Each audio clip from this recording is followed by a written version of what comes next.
Even if I live in a very noisy street and there's not much that I can do with the audio, I kind of am okay with some of the noises coming in.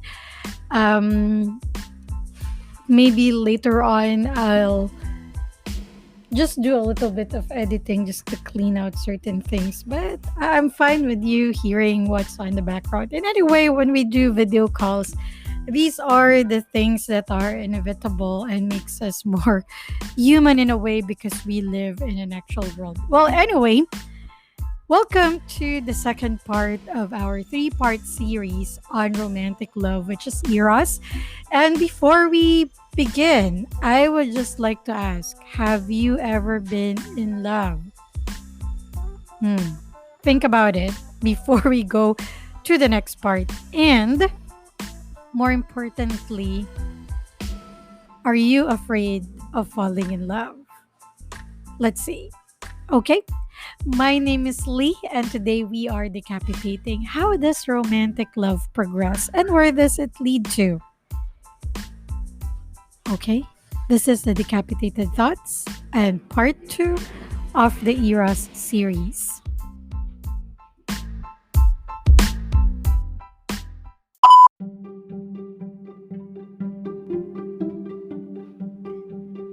Okay, I think there are so many things that we can talk about when it comes to progression of romantic love. Now that we're way past flirting, we're way past teasing, we're way past cute stuff.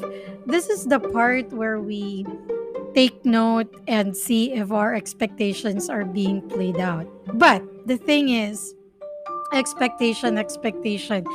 Is it something that we already talked about before thinking about falling in love?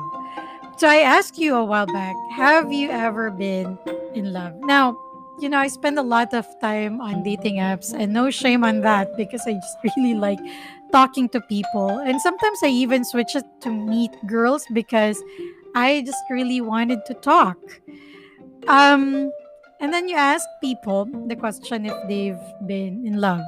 Most of these guys would tell you that they have been in love, which is really weird because half of the time, when you talk to them and they give you that answer and they tell you that they're interested in you, they act as if they don't know anything about the process of getting to love. They're just there for the process of getting to get laid, which is really worse than somebody tapping you in a bar. But anyway, so that's just my thoughts on that. And I think the more important question is, are you afraid to fall in love? It's so easy to say that we've been in love. Sure. I think there are a handful of us who had truly experienced falling in love. Like it progressed to something deeper, even if they had broken up or if it didn't played out in their own, fantasy, or it didn't played out the way that they wanted it to. But they have nonetheless been in love and more in love than we've ever been. Honestly, I'm afraid to love anything. Um, unless unless I know that that thing is something that's going to stay with me. Number one, I easily get bored. Number two, I I'm having a hard time navigating with something that I don't know. And I guess that's the reason why I like playing Dota is because I can put words in places that I can see. And then I would have a good vision on that area and see whether there are heroes farming in that area. And with love, I can't really just do that. I have no patience over things. You know, when you fall in love, it's really hard to differentiate. As of this point, it's hard to differentiate whether I want to talk about how Eros romantic love progresses or if I want to jump right into saying there's a deeper kind of love, which is the next type of love. It's not yet the next episode, but it's the next type of love.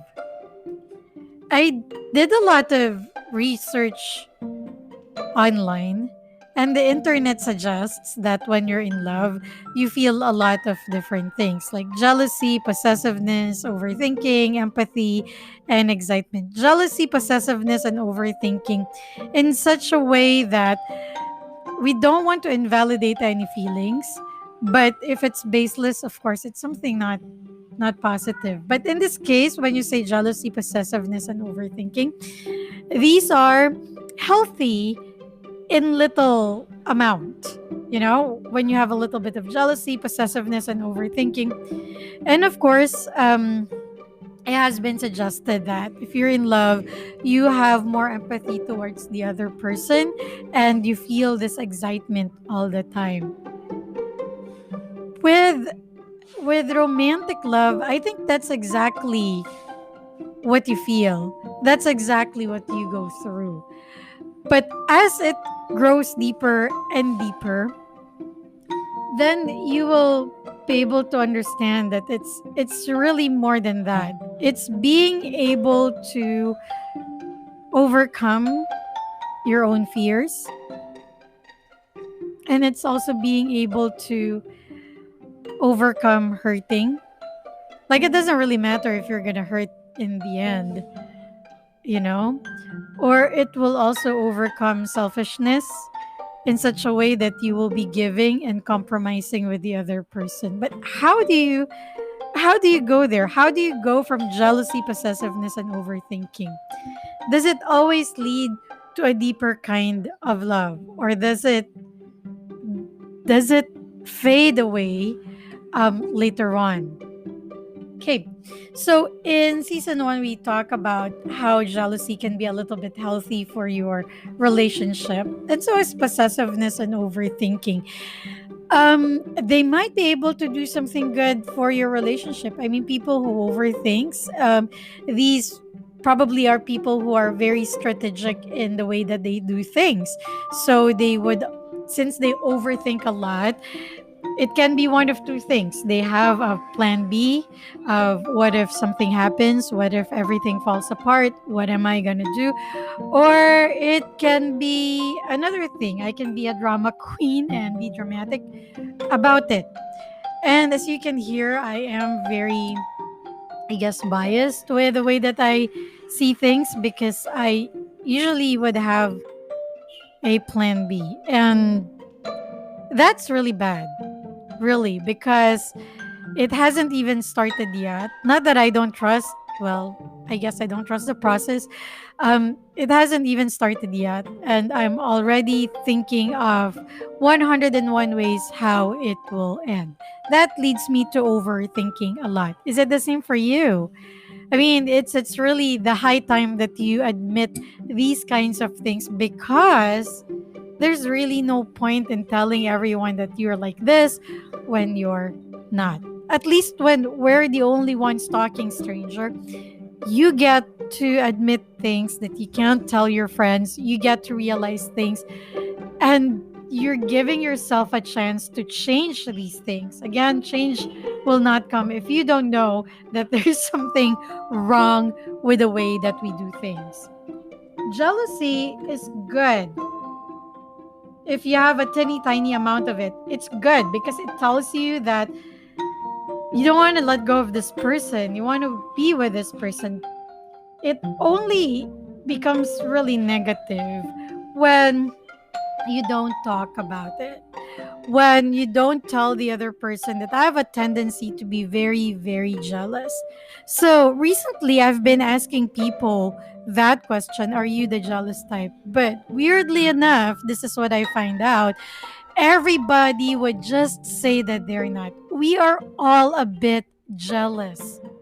Believe it or not, we are all a bit jealous. We're always, um, or maybe let me correct myself there. We are all a bit jealous in a relationship. In real life, we could be more envious than jealous. So, again, jealousy targets someone.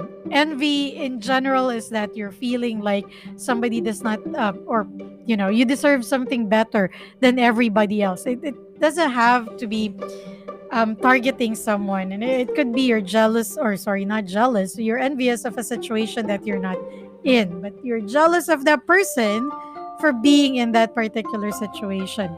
Does that actually make sense? Um, I have a better explanation of that from season one when we talk about jealousy. But, you know, scientifically, it is wired in our brain to be a little bit jealous, to feel a little bit threatened. Because if you're not threatened, you're not going to build a fence around people that you care about. Or maybe it won't push you so much to be caring about a person. Now, I don't know about possessiveness. We don't own anyone, but still, when you're in love, you feel this certain push of wanting to pull that person always close. You can be possessive, but not jealous. You can be jealous, but not possessive at the same time. Like you let them do whatever they want. I do understand that relationships would have different dynamics, but again, let me point it out that you can be in love. That love can progress even without being in a relationship with someone formally and informally. And in those cases, jealousy and possessiveness may lead to the obsessive kind of love, which is something that you might want to treat if it becomes bothersome, if you feel like it's not supposed to be the way you're living your life. You can go see a professional for that. Now, I understand that when you are in love, there's really just a big amount of empathy and excitement. So, in excitement, we would have to realize that in excitement, this isn't just me wanting to see you. This isn't just me wanting to hug you. This is me wanting to express how I feel for you in bed. Yeah, whether I'm a girl or whether I'm the guy, it doesn't matter. That excitement would also have that. Now, there are people who are just really prude, and I'm not saying that it's bad. There are many reasons why people are prude. It could be something that happened in the past. It could be it must be a trauma that resulted into prudeness. You don't always have to give in to that. Maybe if you don't give in to that, you just have to let the other person know. If the other person doesn't understand, then maybe that person isn't still, or that person's feeling is not yet progressing for you, because there's still that very pure animal instinct and minus of passion. I don't think how many times I have told people now that I'm not prude. I'm not. But really, I'd rather share these kinds of things with someone really special. I'm not really big on labels as well. So if we had been like talking for days, not days, actually talking for months, talking for years, seeing each other for years, even without acknowledging that we are boyfriend girlfriend, but we have that understanding, or we have communicated the way that we feel about each other. I'm totally okay with that, going into these quote unquote exciting stuff. It's just that for me, when I first meet you, and this is all we talk about, it really gets boring. And for sure, I'm not the only one. Some guys are also like that, for sure. Because it's not all about that. It's you wanting to really get to know the other person. Now, really, how does it progress from from the initial jealousy, possessiveness, overthinking, empathy, and excitement. If you wanted to progress to a deeper kind of love, then you have to understand that it's going to be a lot of understanding, talking, and hard work. We're not living in a fairy tale that, when you wake up, suddenly all the birds are singing and chirping, and the sky would paint a rainbow for you. It's not like that. In reality, when you wake up and you think about the person and you thank whoever created you, or whoever divinity you believe in, just for this person mere existence, then you're ready to go from romantic love to a deeper kind of love. It is an investment. It's just like going to work every single day. You wake up, you know that you're going to commute, but you have to work because I don't know what your motivation is. It could be money because, I can't afford not to have a salary. But it's an investment of time, it's an investment of passion, it's an investment of one's self. And sometimes when people ask you, do you love me? And then you answer yes, and then they say no. You might want to ask them, what makes you think that I don't love you? And they can tell you, like, I don't feel like you're spending so much time with me. Let me tell you, time is something that we cannot take back. So it is a very valuable asset that we have. It is something really important that we spend wisely, particularly with people who are very important to us. So if you're not willing to spend time, then maybe you're not yet ready to go into a deeper kind of love. Tell the other person that.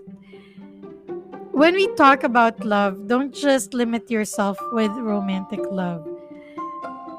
For example, if you really love your work, you're passionate about it, you enjoy it every day, think about it. Would you trade 1 hour of it for something else? Or if you're really into playing, like you'd really fight your way, claw your way out of the corporate system on your weekends just to play your game. If you can't do the same kind of investment for a person, then maybe you have to ask yourself, is this really progressing to something deeper for me? Or maybe I'm just really, um,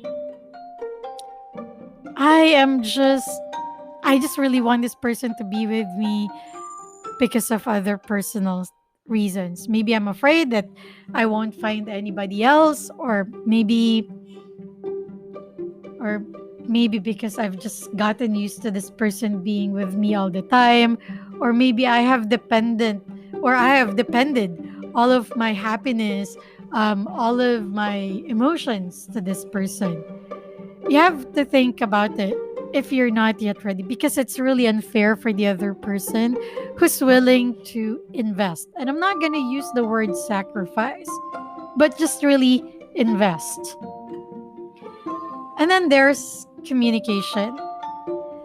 It is the foundation of a really strong relationship. And I'm not just talking about romantic relationship. I'm talking about any relationship that you may have in your life. That includes the relationship that you have with yourself.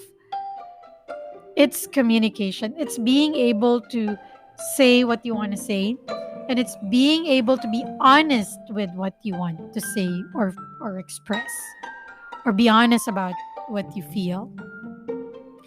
But communication is, I think, the hardest part of them all. And it doesn't even matter if we're speaking the same language. Sometimes it's just really hard to say what I want to say because I'm thinking of your feelings, right? At that point, love can be expressed two ways. I can have more empathy for you, but if I do that, then it's not progressing. It's empathy. It's whatever I'm feeling, it's turning into pity rather than turning into a deeper kind of love. Um, or I can have an empathy for you and I can be a little bit selfless by letting you know exactly how I feel, whether it's gonna hurt you or not. Because believe me, it's also gonna hurt me. Especially if you have spent time with this person, if you have given or you've invested something on this person. Um, it's not easy to be to break somebody's heart that you care for. It's not easy. Maybe it's just that it did not progress to the deeper kind of love that you want, but it progressed or it changed to a platonic kind of love, a friendly kind of love. But nonetheless, it is still love. You have to really communicate the language of love, you know. And then lastly, there would be a lot of understanding. A lot of understanding from you and a lot of understanding from the other person. If we're talking about a relationship, then there are three players in this relationship: you, the other person, and your relationship. You have to understand where this relationship is going, and you also have to understand where the other person wants to go, and then consider where you want to go. And then that's the only time that I believe that's the only time that you can communicate better. And yes, sadly, we're not in a fairy tale. Love is a decision. Love is a decision you make every single day. To fall in love with a person is also a decision, whether to resist it or to go through with it. Being afraid of falling in love is also a decision, if you're ready to get hurt or not. Now, see, this can go two way. It can progress to something deeper, and it can also progress to something where you want to break up. I know that the next episode would all be about breakup. But let me just tell you now that not all breakup means that your love did not progress into something deeper. Sometimes it's just really inevitable that when it progresses, you see each other as two different persons with two different kind of beating hearts, and you have to let each other go because maybe now it's not yet the time. Maybe the circumstance are against you. And it's so nice to be the hero of the story. Like I can go against everything, but also think about how much it will affect the other person and how much it will affect you. Maybe this time it's just really for you. Maybe this time love is fulfilling itself in a way that you have to embrace yourself. The other person would have to embrace themselves. The relationship would be up in the air, something that you can go back to. Sometimes the relationship really has to end for love to fulfill itself. Because maybe you're fulfilling something else that you really love. It could be another person, or it could be what you do, what you're really passionate about. And it's the same for the other person. So if you're going through a breakup now, or if you haven't gotten over a breakup, if you haven't gotten over it, no matter how many years had passed, it's okay. Maybe it's really, maybe you really fell in love, like deeper. It progressed into the deep kind of love. That whenever you see his or her picture, all you want is happiness for that person. And you don't consider them hurting you really, but a lesson learned, something that you'll always remember, and something that will always help you get by.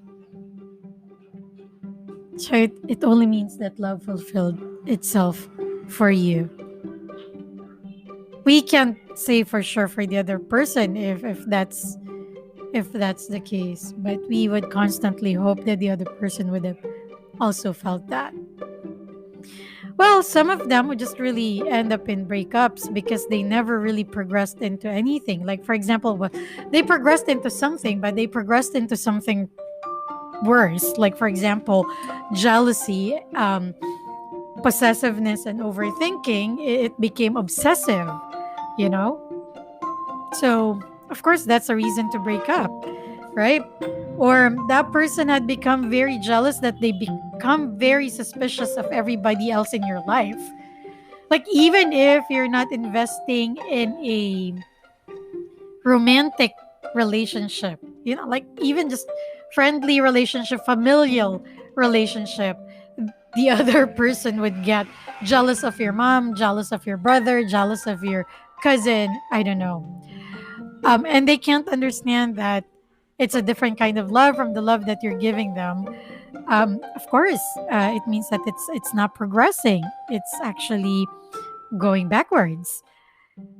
When love transcends to something deeper, it really becomes selfless.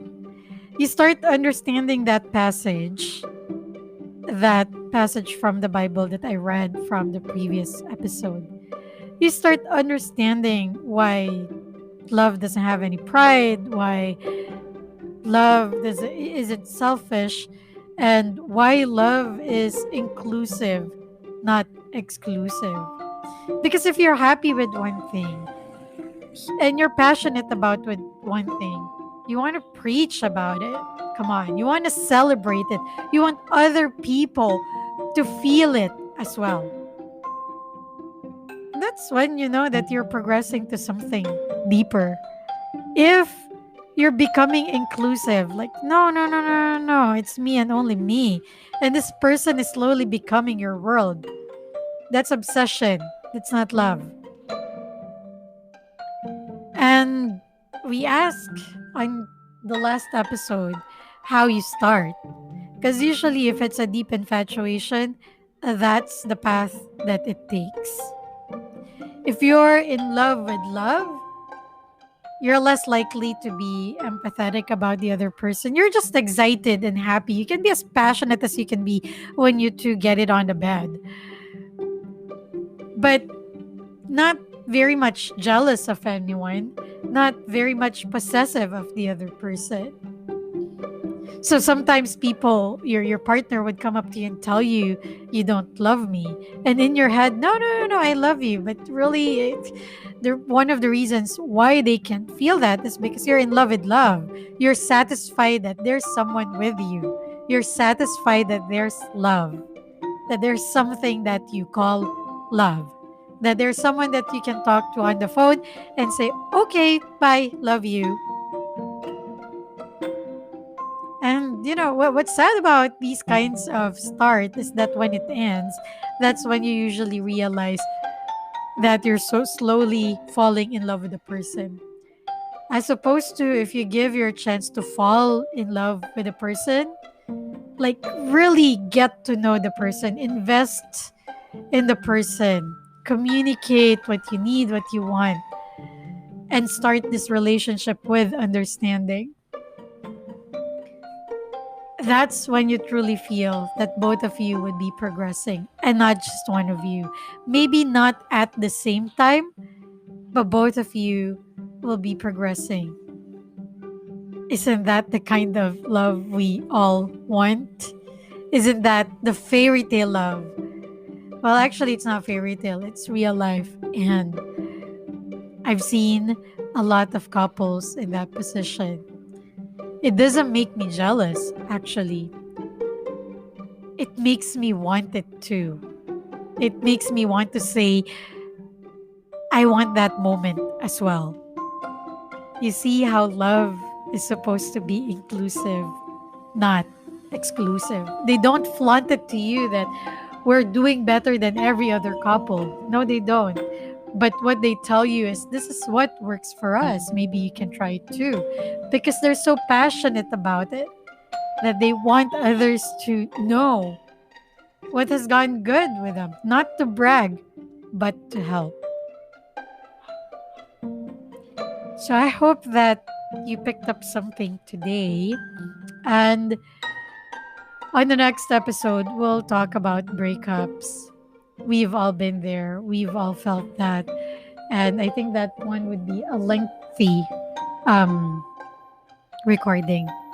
But in any way, thank you so much for sitting in with me today, stranger. If you like this episode, please subscribe. But I'll let my outro do that. For now, my name is Lee, and this is Decapitated Thoughts.